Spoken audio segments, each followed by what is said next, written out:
નમસ્કાર. આજે આપણે કોર્પોરેટ જગતના એક ખૂબ જ મહત્વના પાયાના પથ્થર વિશે વાત કરવાના છીએ, અને એ છે કંપનીની સભાઓ. આ એ જ પ્રક્રિયા છે જેના દ્વારા મોટી મોટી કંપનીઓ પોતાના નિર્ણયો લે છે.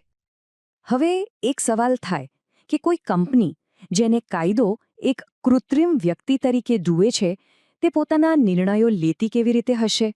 કારણ કે સાચું પૂછો તો કંપની પોતે તો વિચારી શકતી નથી, એટલે જ તેના માલિકો અને મેનેજરોને પોતાનો મત રજૂ કરવા માટે એકદમ વ્યવસ્થિત અને લોકતાંત્રિક પ્રક્રિયાની જરૂર પડે છે.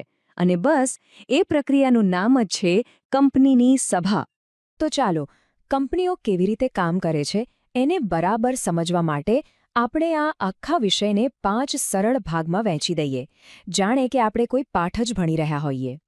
તો સૌથી પહેલાં એ સમજીએ કે આ કંપની સભાઓનો મૂળભૂત હેતુ શું છે, એની જરૂર જ કેમ પડે છે.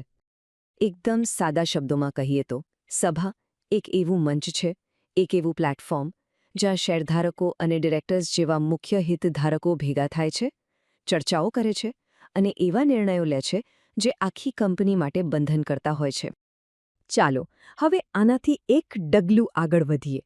કંપનીની જેટલી પણ સભાઓ થાય છે ને એને મુખ્યત્વે 3 કેટેગરીમાં વહેંચી શકાય છે, અને આ 3 પ્રકારો જ કંપનીના નિર્ણયોનો મુખ્ય આધાર છે.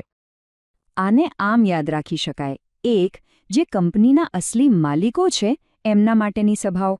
2. જે રોજબરોજનો વહીવટ સંભાળે છે એમના માટેની સભાઓ.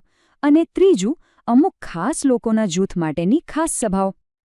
હવે જે શેરધારકો છે, એટલે કે કંપનીના સાચા માલિકો, એમના માટે મુખ્યત્વે 3 પ્રકારની સભાઓ હોય છે. દરેકનો હેતુ બિલકુલ અલગ છે. એક કંપનીની સ્થાપના વખતે, બીજી વાર્ષિક કામકાજ માટે, અને ત્રીજી કોઈ તાત્કાલિક કે કટોકટીની સ્થિતિને પહોંચી વળવા માટે. આ બંને વચ્ચેનો તફાવત બહુ રસપ્રદ છે. એજીએમ એટલે સમજો કે કંપનીનું વાર્ષિક હેલ્થ ચેકઅપ, જે દર વર્ષે નિયમિતપણે થાય જ. જ્યારે એજીએમ એ તો જાણે કોઈ ઇમરજન્સી આવી પડી હોય અને તાત્કાલિક હોસ્પિટલના ઇમરજન્સી રૂમમાં જવું પડ્યું હોય એના જેવું છે. શેરહોલ્ડર્સની સભાઓ સિવાય પણ ડિરેક્ટર્સ કંપનીનું સુકાન બરાબર સંભાળવા માટે નિયમિતપણે ભેગા મળે છે. અને હા, લેણદારો જેવા અમુક ખાસ જૂથોના હિતો માટે પણ વિશેષ સભાઓનું આયોજન કરવામાં આવે છે. જુઓ, સભા એટલે કંઈ ખાલીમલી ભેગા થઈને ગપ્પા મારવાની જગ્યા નથી. એક કાયદેસર અને યોગ્ય રીતે થાય એ માટે કેટલાક પાક્કા નિયમો હોય છે. ચાલો, એમાંના 3 સૌથી અગત્યના નિયમો પર એક નજર કરીએ. નોટિસ એ જાણે કે સભાની સત્તાવાર શરૂઆતની જાહેરાત છે, અને આ જે 21 દિવસનો સમયગાળો છે ને, એ એટલા માટે છે કે જેથી હાજર રહેવા માટે હકદાર દરેક વ્યક્તિને તૈયારી કરવાનો અને આવવું કે નહીં તે નક્કી કરવાનો પૂરતો સમય મળી રહે. નોટિસની સાથે જ એજન્ડા મોકલવામાં આવે છે. એજન્ડા એટલે મીટિંગનો રોડમેપ. એનાથી કોઈને છેલ્લે ઘડીએ આશ્ચર્ય નથી થતું અને મીટિંગ મુદ્દાસર વ્યવસ્થિત રીતે આગળ વધે છે. અને હવે આ શબ્દ બરાબર યાદ રાખજો: કોરમ. સૌથી મહત્વની વાત એ છે કે જો કોરમ પૂરું ન થાય, એટલે કે ઓછામાં ઓછા નક્કી કરેલા સભ્યો હાજર ન હોય, તો સભા શરૂ જ ન થઈ શકે. આ એક એવી સુરક્ષા છે જે એ સુનિશ્ચિત કરે છે કે બહુ ઓછા લોકો ભેગા મળીને કોઈ મોટો નિર્ણય ન લઈ લે. અહીં તમે સ્પષ્ટપણે જોઈ શકો છો કે જાહેર કંપની જેમ જેમ મોટી થતી જાય, એટલે કે તેના શેરહોલ્ડર્સની સંખ્યા વધે, તેમ તેમ કોરમ માટે જરૂરી સભ્યોની સંખ્યા પણ વધતી જાય છે.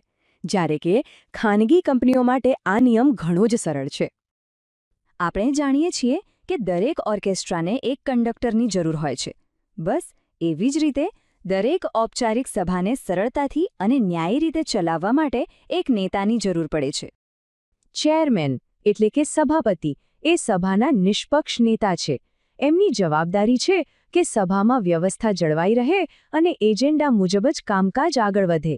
એમના વગર फ्रेंड्स, इस वीडियो को पूरा देखने के लिए आज ही फ्लेक्सी टीचर ऐप सब्सक्राइब करें, जहां आपको मिलेंगे animated videos, digital books, text book solutions, notes, DPP और क्विज. और हाँ, flexi teacher app mobile, TV और कंप्यूटर पर अवेलेबल है. और अगर आपके पास इंटरनेट नहीं है तो तुरंत ऑफलाइन सेट टॉप बॉक्स के लिए संपर्क करें. Flexi teacher, the one you needed.